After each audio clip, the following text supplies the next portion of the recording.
fast radio bursts, the millisecond mysteries.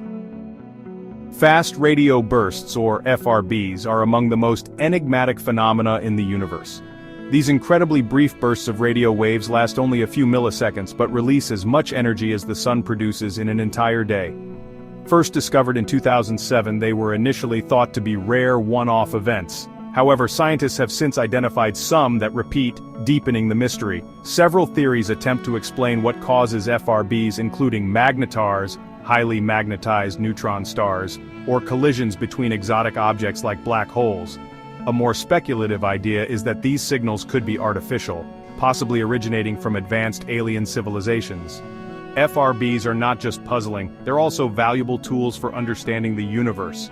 As their radio waves travel through intergalactic space, they interact with matter between galaxies, providing clues about the universe's hidden structures.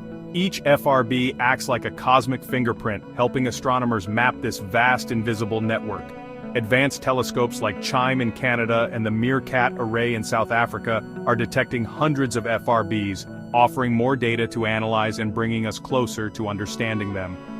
One of the most intriguing aspects of FRBs is their unpredictability. They appear without warning and vanish in milliseconds, making them incredibly challenging to study. Each new detection reminds us of the vast unknown forces shaping the universe. Whether FRBs come from magnetars, collisions, or something entirely unexpected, they remain one of the most captivating mysteries in modern astrophysics.